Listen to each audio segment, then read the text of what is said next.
So Lisa Evers, you're working on a big story, very important, and a big conversation here in New York City about the homeless situation. Mayor de Blasio, from a period of time, had denied that there was a increasingly bad situation, but more recently has kind of admitted there's some issues that we need to deal with.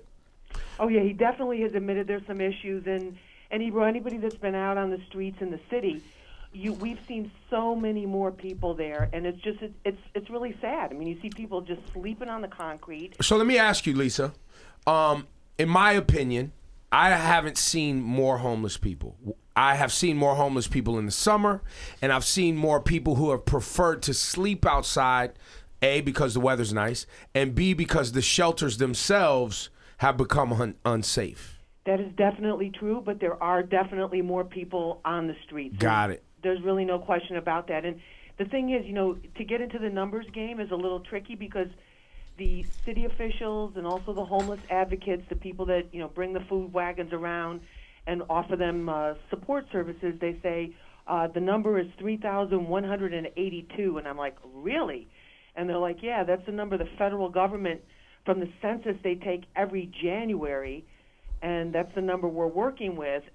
But it's not about the numbers. It's about what we're seeing and what we're experiencing. Right, because everything's not going to be in those numbers. Exactly. And I can tell you, I'm out on the streets. I'm out on the streets every day, reporting for Fox 5, talking with our Hot 97 Street Soldiers listeners, just getting information.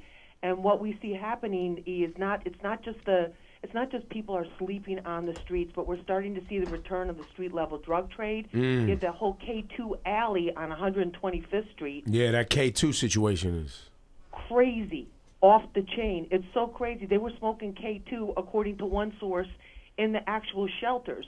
So if you're a guy, let's say, that just came home, you're trying to do the right thing, you're on probation, you're just going through the shelter maybe till you get yourself situated, and you're exposed to that, is putting you in, you're trying to do the right thing, it's putting you in a bad way.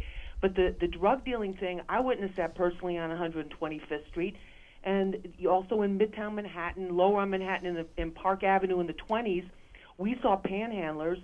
They're going up to cars, they're going up to cars at the stoplights and aggressively asking for money. Then when they get the money, they go into some of the stores. Sometimes they buy stuff, but other times they just shoplift food. One place, the guy said they come in, stick their hands right in the buffet bar. Now, so when is this special that you're airing?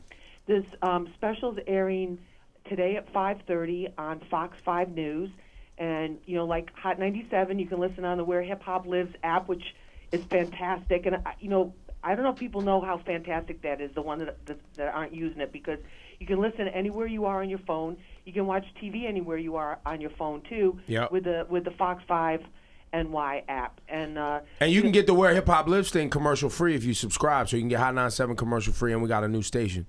Lisa.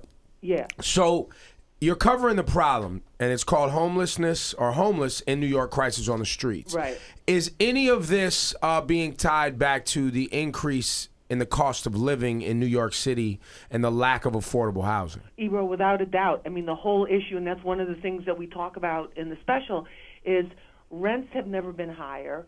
You see everywhere, all over the city, there's new luxury apartments going up. Apartments that were once there, maybe 3 or 4 story buildings that had maybe 10, 15, 20 apartments in them, they are gone.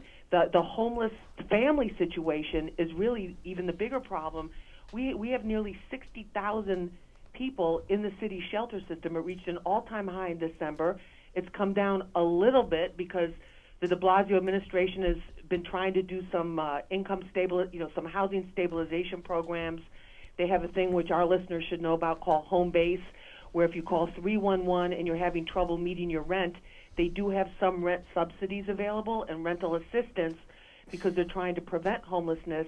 But, I mean, you're really talking about getting a late start in the game on this. So, Lisa, I my opinion, and de Blasio, he's a friend of our show. We have some great talks with him. I've been watching this high-rise Manhattan thing happen long before de Blasio became mayor.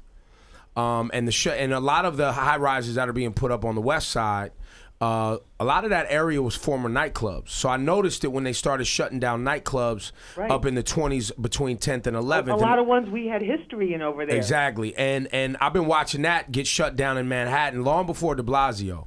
And I've been telling people that, you know, the common man, as I call it, the layman, the blue-collar individual, hasn't been wanted on the island of Manhattan for over a decade. And Bloomberg had started a lot of this stuff, and it was big money.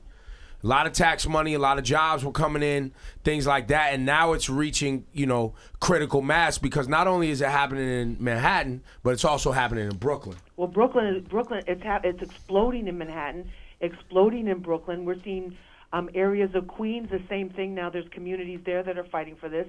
But Ebro, in doing the research for the special today at 5:30, this whole issue went back to different administrations. I mean, years and years and years ago, and some of the previous mayors had programs where if you were going to build a high-rise building, you had to kick in 10% had to go for low-income housing or some other fund that would help affordable housing. So a lot of those things, you know, over the years just got pushed aside. Right, because they would make the deal for the affordable housing and then never build it. Never build it or not make it available or, you know, whatever. But it wasn't enough, or the waiting list was too long and it was inconvenient, et cetera, et cetera. But the reason I bring that up is because we conveniently jump to the moment and blame the people in power in the moment when we haven't, as people, been paying attention to the growing problem, and it sneaks up on us, and now we want to act upset when we wasn't paying attention before. And I'm going to say it again.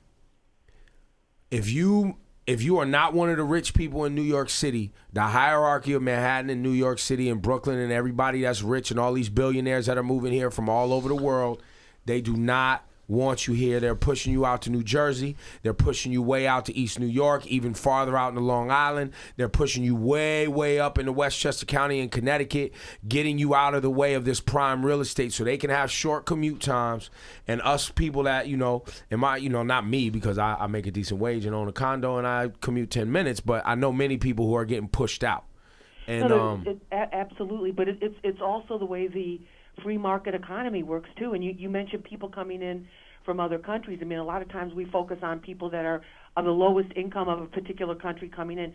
We've had a huge influx of very, very wealthy people from around the world who are buying these apartments. They'll buy them for their kid when they're going through college. Yep. They'll buy them as investments, and that has driven up the market, tremendously.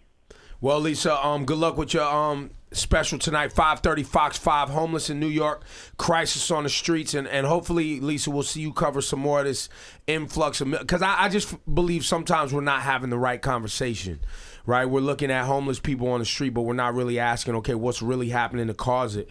We're just pointing to fund better facilities, get people off the streets, but why are they on the streets in the first place? Well, the economy, and you'll see in the piece I talk about the perfect storm. It's low apartment availability, higher rents, and you have flat wages or no jobs. I mean, people that are on the lower end of the economic scale are people who are just starting out in the workforce.